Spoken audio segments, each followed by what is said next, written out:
It is time to move on to a Star Wars book that isn't actually objectively terrible. As I take a look at the second Young Jedi Knights collection omnibus, once again by Kevin J. Anderson and Rebecca Modesta. And since we covered the backstory for the first of this series in the first three books last time, let's cut to the chase.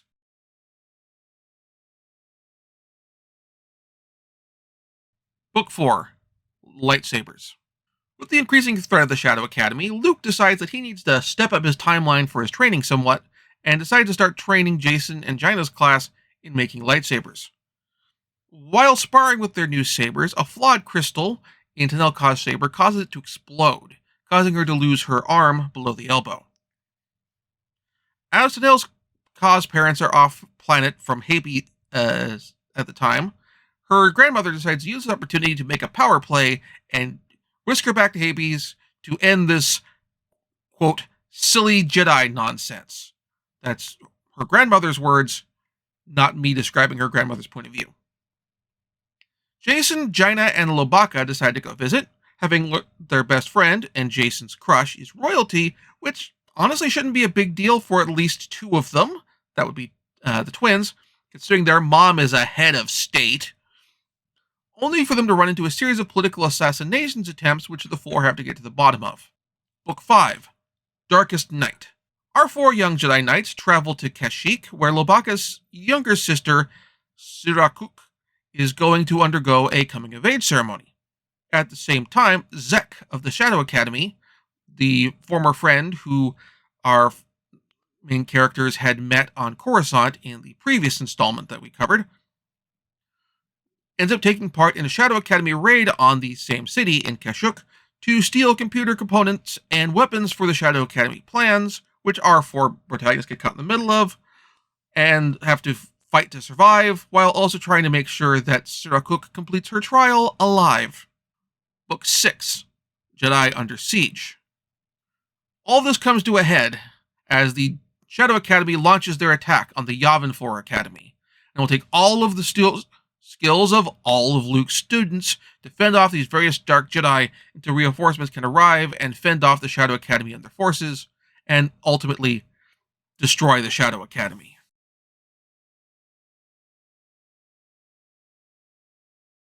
We are introduced to the idea that Jedi's lightsabers are individualized in their own background and personality with their designs. For example, Jaina's lightsaber is based around her mechanical aptitude, with her building it out of spare parts she has in her room. Jason, who is more into wildlife and is attuned with nature, in turn has a more organic feel. By contrast, the lightsabers for the Sith are mass-produced, all meant to be identical, with them being a uniform cog in the Sith Empire or the Imperial machine. We get more examples of how the Wookiees have a tremendous tech base, with one of the New Republic's top chip fabrication facilities being on Kashyyyk. We also learn that the Emperor's Imperial Guard are still a going concern, with some influence within the Imperial Remnant, and the Guard having masterminded the Shadow Academy plan, and have been pulling a Wizard of Oz gambit, using recordings of Palpatine's speeches to create a holographic facsimile of him. We learn that a malfunctioning lightsaber crystal can explode, so you don't want to be holding a lightsaber when that happens, as Tenel Ka learns the hard way. We get our first significant mention of Kyber crystals since Splinter of the Mind's Eye, with the key difference here being the plural, crystals, multiple, and opposed to there being just a singular relic, and that they were prized for their use in lightsabers. This version of the Kyber crystals is one that will obviously end up carrying over to the new timeline. We get to meet a bunch of various other students of the Jedi Academy, including one who is basically an ant.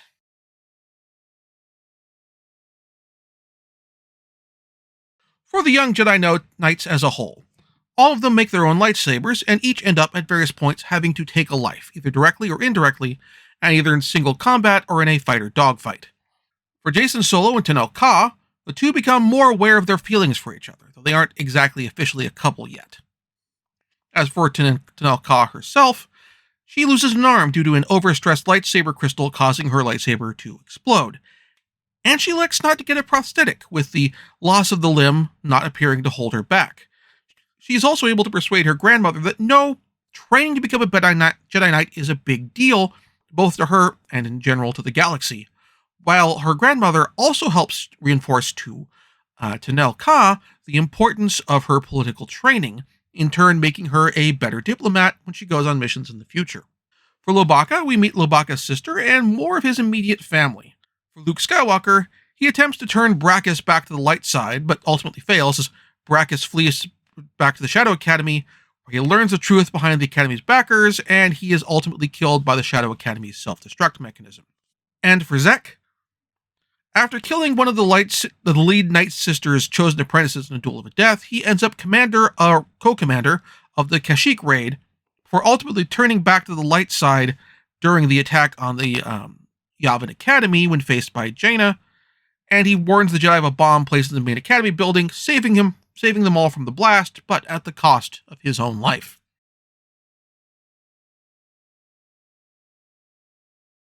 This is a solid conclusion to the Shadow Academy arc. I am particularly impressed by the decision to have Tenel Ka refuse a prosthetic. It's clearly meant to provide representation for people with physical disability by showing that the loss of a limb does not hold her back.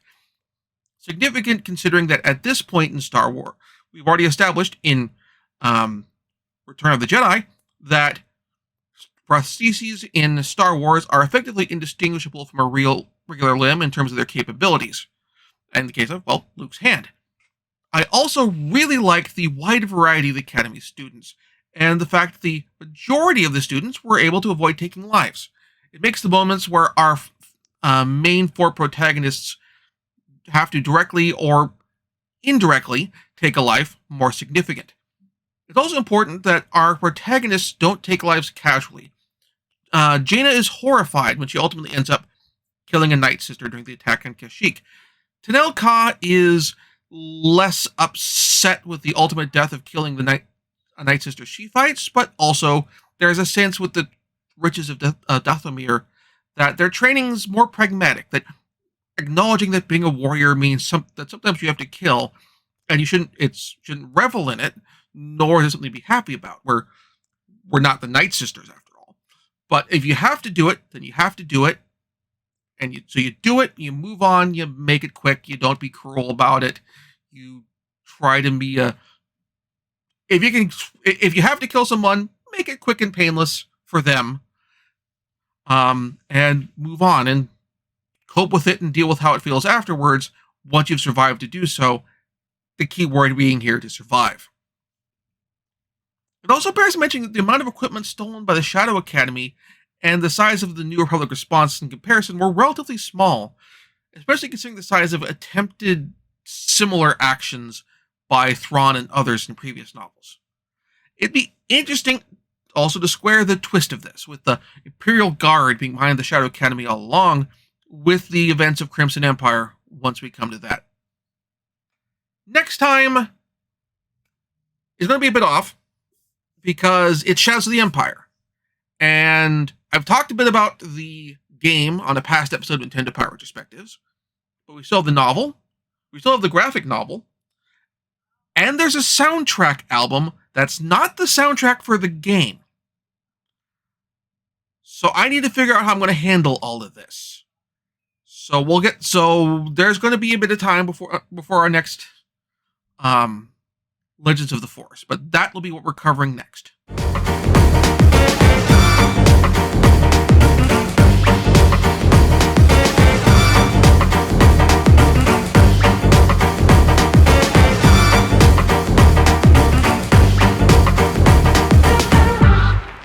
Thank you very much for watching. If you enjoyed the show, please like and subscribe. And also consider backing my Patreon. Patreon backers get episodes up to 1 week early of this show and any future Let's Plays.